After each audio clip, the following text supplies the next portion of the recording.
Ouais, ça va. Ça va, alors on salue les autres. Ouais, ils sont là, ils sont là. Hawa na wengine nao ni wanapadri wanatusaidia tukiwa ndani ya sala. Sawa sawa.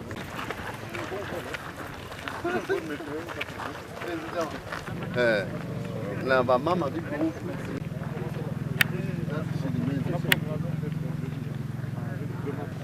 C'est la société sénégalaise.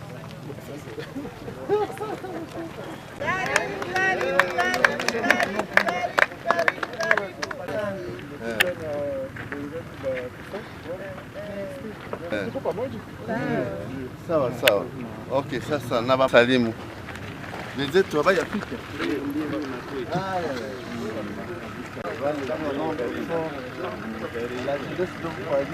Tout d'abord, j'aimerais saluer toute la population de Butembo et en particulier les membres de la FEC que nous sommes venus rendre visite ici.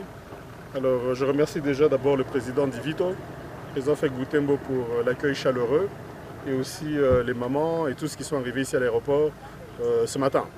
Alors, c'est une mission économique dans le cadre de renforcer un peu les activités de la FEC au niveau de la province. Mais comme Butembo est un de nos centres très importants, on a estimé qu'on voulait tenir cette mission ici. Alors ce n'est pas simplement la FEC Butembo avec laquelle on va échanger, on a invité aussi la FEC Beni. Donc en fait, on va discuter de toute la province, mais ici à Butembo. Voilà. Vous arrivez alors que l'économie est bouleversée par l'insécurité. Quel grand message alors que c'est les pleurs du côté des opérateurs économiques. Mais écoutez, la FEC Nord Kivu, parce qu'ici on parle de la FEC Nord Kivu, la sécurité, on la vit depuis des décennies. Mais ce que le secteur privé a toujours fait, c'est que malgré le contexte sécuritaire difficile, on s'est toujours distingué, en tout cas, je dirais ici au Nord Kivu, par un secteur privé qui ne baisse pas les bras. Et d'ailleurs, même je peux vous donner une des nouvelles importantes qu'on a eues il y a quelques jours. Je pense que c'est le gouvernement militaire qui a autorisé à ce que la société Virunga puisse amener l'électricité. Donc voilà. Alors quand je survolais Butembo, je me suis dit dans une année ou deux, quand on reverra Butembo, on verra un Butembo électrifié. Alors tout ça, ce sont quand même des nouvelles importantes. Mais bien sûr, comme vous le dites, on répète toujours que pour que vraiment l'économie se développe, il nous faut la sécurité. Mais aujourd'hui, nous allons parler principalement des problèmes que le secteur privé a ici et comment est-ce qu'on peut travailler ensemble pour les aider. C'est une mission de combien de temps? 2 jours. 2 jours, retour ce jeudi. Un bref message à Kiswahili, la population pourra aussi savoir. Tunajua kama ni sababu gani umefika ndani ya mji wa Butembo na ni kufanya kazi. Asante na neno. Nafikiri sisi ni kikundi cha FEC Nord Kivu. Nimekuja na wengine wananishinikiza, vice president wa kwanza, vice president wa pili na wengine wa conseil provinciaux wa FEC Nord Kivu. Sasa tumefika hapa leo kwa kutembelea wengine wachuruzi wa ndugu zetu wako hapa wa FEC Butembo, na pia tuliitisha na watu wa FEC Beni wafike hapa. Sasa tutasumulia shida za wapi zeneziko katika makazi zao, nini tunaweza tukafanya kwa kusaidia, na njoo itakuwa hizo siku mbili zenye tutatumika huku, njoo kile kimetuleta hapa. Na kwa kifupi naweza kusema ni sisi kama vile wa commerçant, wa operateur économique, najua kama hali ya mgini na hali ya province iko na shida juu ya matatizo mengi hata kule Beni na wa ADF, lakini sisi tunasemaga inafaa sisi wote tuendelee tupiganishe, hata kama tunapenda usalama urudie, lakini hatuwezi kutia mikono chini. Inafaa tuendelee kutumika na kujaribu kuinua uchumi wa hii province yetu. Asante.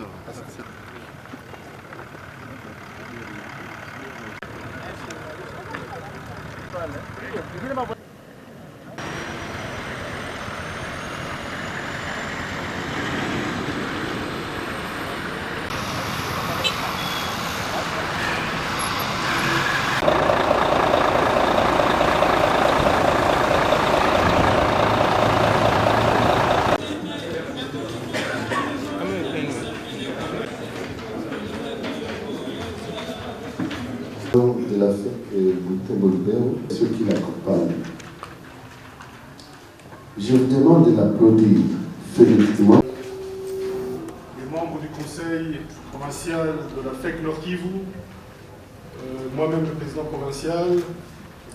Alors, chers participants, honorables, ile inaonyesha kama sisi wa operateur économique wa Nord Kivu vraiment tuko kitu kimoja. Inaonyesha vraiment que tumejitahidi, donc tumefanya maeffort hata mui contexte yetu ya province inepangali ma problème za mingi za insécurité, mais en tout cas je sais na naweza kuambia fasi yote na kuaga nikisema hata na wa homme d'affaires wa Katanga wa Kinshasa wananabega toujours inapasha mtuambie ni siri gani yenye mko nayo huko Nord Kivu, parce que wanaona vraiment que tuko na dynamisme commercial kubwa sana, donc ni kitu kizuri. Sasa hii mkutano wa leo tulipenda tufanye juu ya kusikiliza magumu yenye mko nayo na nini tunaweza tukafanya kwa kuwasaidia. Hapa asubuhi tuliweza kusumulia na President Divito kisha na Presidente Jetu wa Beni, na walitupa deja mashida zenye mko donc na rencontré. Côté ya Beni tulisumulia sana hii problème ya secteur ya agriculture, ene leo imeshuka sana juu ya ile maaktivisme ya ADF na en tout cas exportation ya kakao na vitu vyote biko na shida nyingi. Na pia tulisumulia aussi problème ya watu wenye wanawaatake njia sasa wanaenda kufanya zile ma paiement kwa planteur. Wajuu hatuna donc présence ya Kadeco fasi yote. Na nafikiri proposition na minirani nzuri, tutafanya plaidoyer sisi kwa kusema en tout cas Kadeco ijideployer fasi za nyingi, parce que ile njoo inaevite watu watembee na mapesa na waatake. Bon. Na kuna vitu vingine vile tumesumulia pia juu ya Beni toujours, na nafikiri ni fasi de province yote concernant ma taxe à l'exportation, notamment za UNAPAC, zile zina affecté sana secteur ya agriculture. Comment tuendelee kuzipiganisha donc zishuke.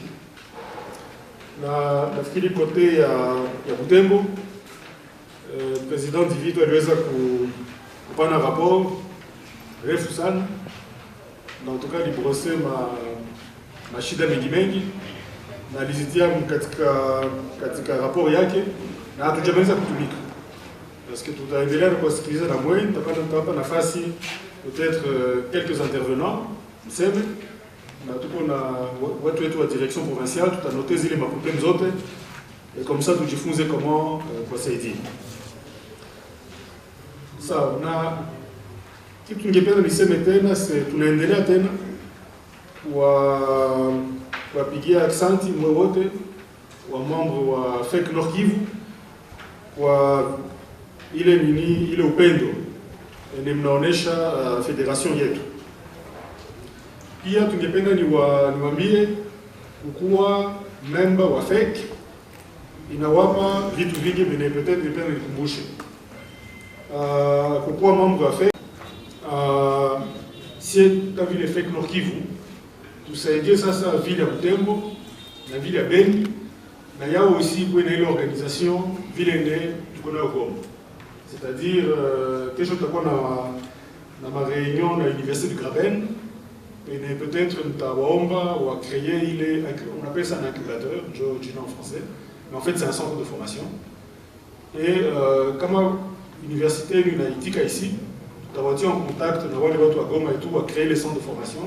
Na ndio tutakuwa condition ya kwanza inatasaidia kama Banque Mondiale ou bien wengine partenaires. On a déjà dans le programme de la ville, tout en bien, ok, à Butembo, on a déjà eu, il est donc ma organisation, donc nous avons appelé des financement. Et c'est valable aussi pour Beni. Na Karibé Kumalisa, je vais parler maintenant aussi des femmes entrepreneurs. Et je crois qu'il est déjà accompagné la présidente ou la commission des femmes entrepreneurs qui est basée donc à Goma au niveau provincial. Maman et Doxy, nous avons aussi peut-être pour moi les visuels.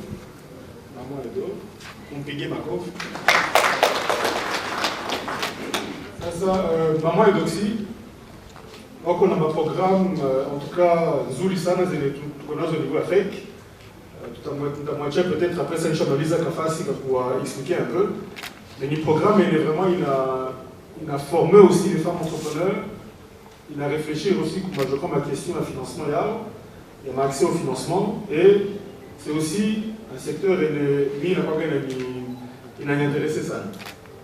Parce que les femmes entrepreneurs, en fait, ça n'a ça dans ma filière agricole. Dans ma marché et tout ça, on a trouvé un moment de job.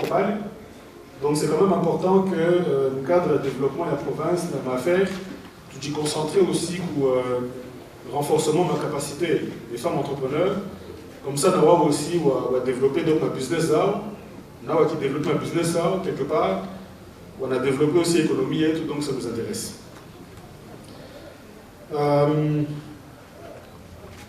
Nafikiri ni kwa kifupi. Jina langu ni Edoxy Nziavaki. Kazi ninafanya, ninashona mavazi. Manake niko couturier, nilisoma masomo ya kushona. Na hiyo masomo ya kushona ilinipermettre kuanza kuleta vitu vya kuweza kusaidia watu wote wanashona mavazi. Manake niko na boutique ya gros na detail pour matériel de couture na atelier de couture. Mwa ile atelier tunafanya kazi ya kushona manguo ya waklia wanaleta na tunashona manguo ya commande. Tunafanya broderie na siku ile commission des femmes entrepreneurs ikuwe na Butembo. Wale wamama wakakuwa na Butembo juu hizi mlisikia president anasema ile projet ya kopa yenye iko kwanza Goma walichagua vile ine Goma, Lubumbashi, Matadi na Kinshasa ni projet test. Manake wanafanya test pale kwa ile vile ine. Ikarehisiri manake kawezekana napita vizuri, wataangalia ingine mavile kwenye watabebe ile projet. Sasa kama hamuna ile makomisio, kama hamuko organize, munaweza acha ile projet inapitia fasi ingine bana basahau. Donc bana mubiblia wanaandika aide-toi et le ciel t'aidera. Donc ukajisaidia na utapata baraka za mingi. Mimi nawaza vya kusema ni vya mingi, lakini mimi nawaza ndaachia kwa pale juu na ile question ya comment tunaweza kusaidia waom d'affaires économie ya Nord Kivu. Mwi situation ya magumu ya sécurité ni kitu kila siku tunakuwa tunakumbusha. En tout cas ça je peux vous le dire. Ça tunaona wakubwa na kwa kila siku nawakumbusha kwa kusema province yetu itoke ni hali ya vita.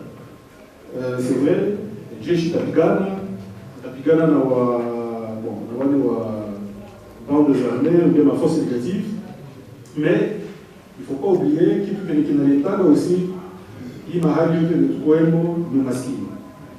Na kutoka mahali ya umaskini il faut tujifunze vizuri comment na matax na réglementation na bingine maaide comment watu watoke mahali ya umaskini waende maisha inako stable. Donc question ni maana sana ile tunaendelea kila siku kudiscuter na tutamalizia hapa na nilisha hata kumwambia hata kama uko pio hivyo naambia kila siku ile problem na nitaendelea mais je crois vile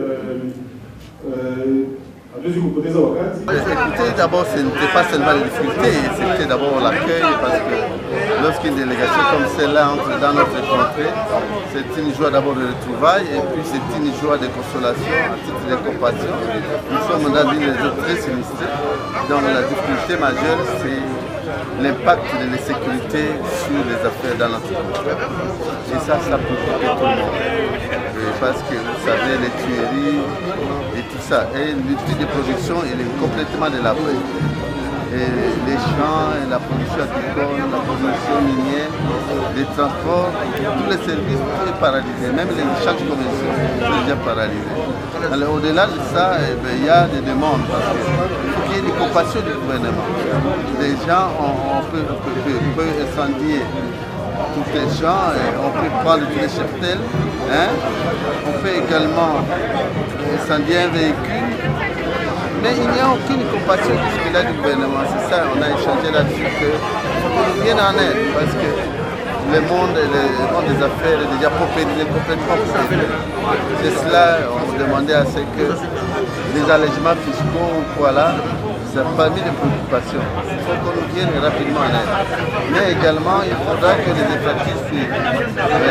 Parce qu'il y a beaucoup de charges, liées au mauvais état de vie. Il y a beaucoup de charges liées également à l'insuffisance de l'énergie électrique. Mais ça, il y a une voie, il y a des gens qui sont en train de parler. C'est ça que le président a dit. Mais il y a tout ça qui a constitué parce qu'il faudra que l'administration publique ait regard vers le secteur privé. Nous sommes en partenariat, mais on ne sait pas vraiment l'impact depuis qu'on est là, on est dans l'état des sièges, bien sûr. Le volet sécuritaire, on est en train de nous aider. Mais il faudra qu'on sente que les entreprises sont soutenues par le gouvernement. C'est ça la grande préoccupation. Il y a des taxes additionnelles, des taxes en nombre qui viennent chaque jour. Et il y a des nouvelles taxes qui arrivent. Et là, quelle pondération? Une pondération très élevée. Et ça fait souffrir nos entreprises. C'est de ça qu'on a échangé à grosso modo. Donc là-bas, il y a également une certaine émulation de la part des opérateurs économiques pour l'entrepreneuriat. Pardon? L'émulation pour les opérateurs économiques pour l'entrepreneuriat, vous en avez parlé également? Oui, c'est cela. Oui, parce que bon, lorsqu'il y a beaucoup de taxes, ça inhibe les efforts des uns et des autres. Lorsque les opérateurs économiques ne savent pas accéder au marché public, le mécanisme était très alourdi. Ça fait un déficit. Lorsque, au niveau provincial, la Banque mondiale s'arrête seulement à Goma, ne vient pas ici au Butembo, il n'y a aucune émulation. Et tout ça, ça fait que Butembo Beni, nous sommes dans les oubliettes. Lorsque la voirie urbaine à Butembo Beni n'est pas comme à Goma, alors que nous payons dans la même taxe, dans la même corbeille provinciale. Mais il n'y a pas de retour au niveau local. Tout ça, ça fait des problèmes.